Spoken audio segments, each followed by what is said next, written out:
Hey everyone, how's it going? Welcome back to Andrews Aviation. In today's video, I'll be heading back home to Chicago Midway from Washington Reagan National Airport on Southwest Airlines. This was my first time at Reagan National Airport, so I didn't really know what to expect, especially because I accidentally made my Lyft driver drop me off at the wrong terminal. So we had to circle back around to Terminal A. Alright guys, we made it. So now I've never been to this airport before, so I gotta find out where to go, but obviously it shouldn't be too hard. The first thing you'll notice about the airport is how compact it is. The airport isn't small, but you can easily find everything such as check-in. We're checked in, got my bags taken care of. It's great because I don't have to worry about it. And we got our tickets. On your way to the gates in Terminal A, you'll notice that DCA has shops lined all along the hall before you get into any gate.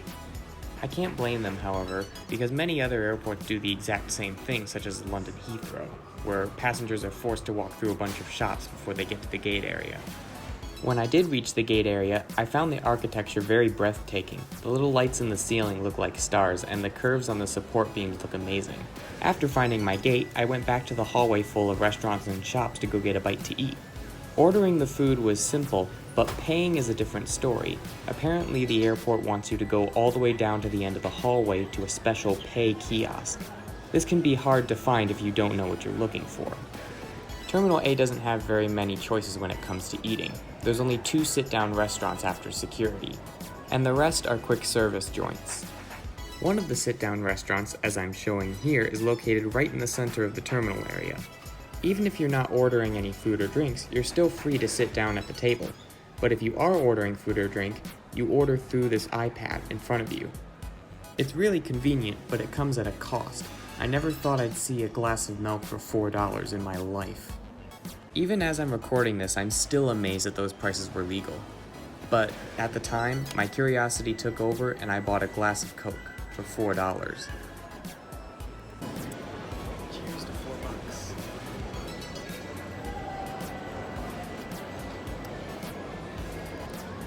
Don't know if it's $4 worth. This just goes to show, if you're gonna buy a drink, enjoy every drop of it. Once your wallet is empty after about 3 drinks, from Terminal A you have a great view of runway 19er, so let's watch just that.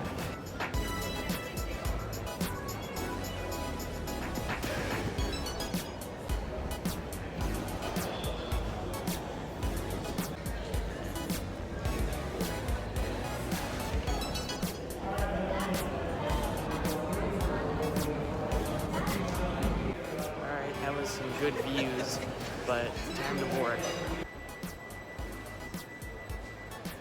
Here's our aircraft, a Boeing 737-700 built in March 2001, registered as November 400 Whiskey November. As usual, we'll go through the typical Southwest boarding process, where you're separated into groups A, B, and C, and first to click check-in the day before gets to board first. I'm not a huge fan of this check-in system, but let me know what you guys think in the comments below.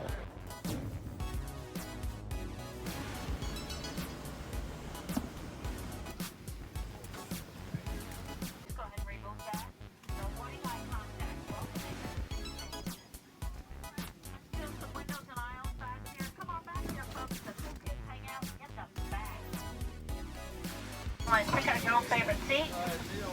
Go for the unoccupied ones. It'll be easier. 2 carry-on bags is your limit. Smaller one underneath the seat in front of you, large one in the overhead bin. Bags. Couple of windows, couple of aisles back here. Come on back here, folks. Pilot told me the back of the aircraft is also going to Chicago.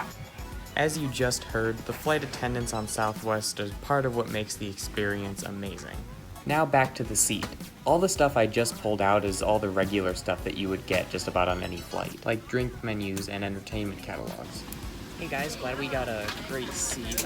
I know, as you probably saw, it was the same one as last time, but that's just how it worked out, and just happy to get a window seat, especially on open seating with Southwest Airlines. So I'm sure we'll still have some great views and just, I guess, your typical report.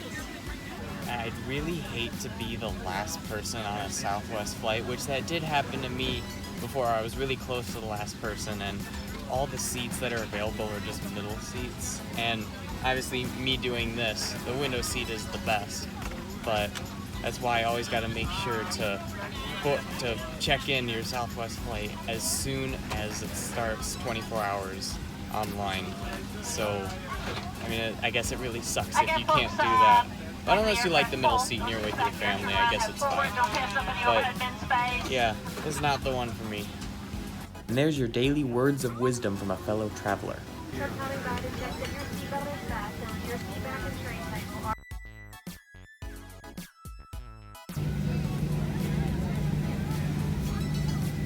Oxygen mask will drop from the compartment overhead. To activate the flow of oxygen,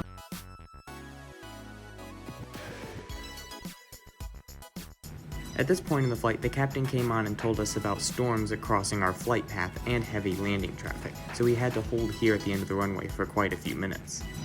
But on the bright side, we get some great views of landing planes.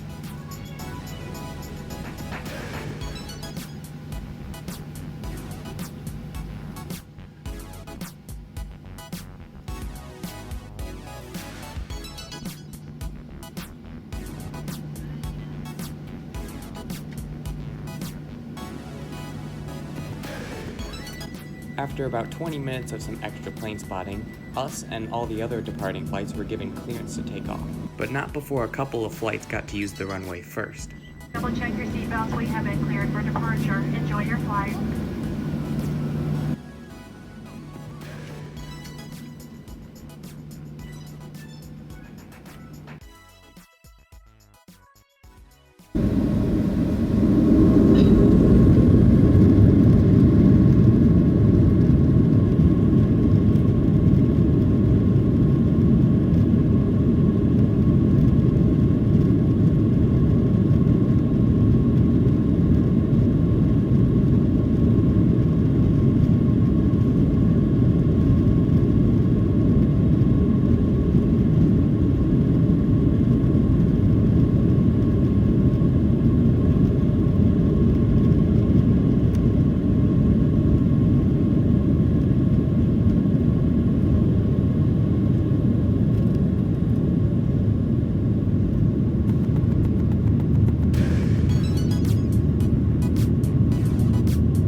Due to how short this flight is, the flight attendants immediately started coming around the cabin taking drink orders after takeoff.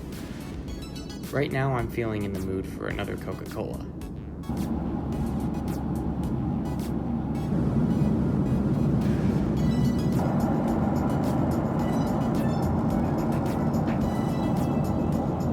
Here's a look at Southwest's entertainment system. You can access it on just about any computer, tablet, or phone. The system offers a wide variety of music and movies, but is limited on its game. The in-flight Wi-Fi also costs money, unless you're an A-list member. In this case, there's only one possible thing to do on a short flight with no Wi-Fi. A few minutes later, the flight attendants came around and took our drink orders. I, of course, ordered a Coke, and I gotta say, this one tasted way better than the $4 Coke at the airport. I'm not sure what, but I think this napkin is trying to tell us something, but I just can't put my finger on it. Another few minutes later, the flight attendants passed around pretzels. They're good, but they are your typical snack for an airline. Right in the middle of the service, however, the ride got really bumpy and turbulent, so the flight attendants had to stop serving everyone and didn't eventually get to everyone due to the shortness of the flight. Oh, and another thing about Southwest's meal service. Southwest doesn't provide any sort of meals or snacks on board their flights, except on flights to Hawaii. So if you're taking a flight during mealtime, such as lunch or dinner, I strongly advise you to pack a snack or something else to hold you over until you land. Southwest does, though, provide plenty of drinks and other small snacks throughout the flight, especially if you ask nicely. Soon, we began our final descent into Chicago. Say hello to the Windy City, everyone.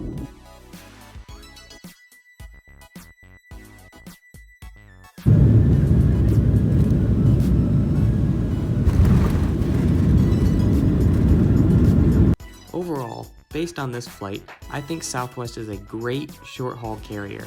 They're a fun, friendly, independent carrier to fly with, and I think they're definitely worth a try someday.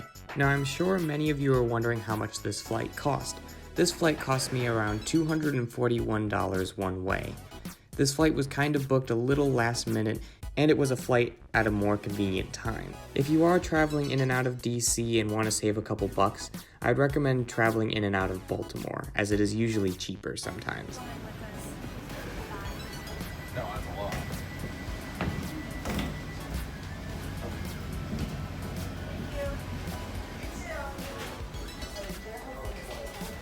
Alright, welcome back to Chicago.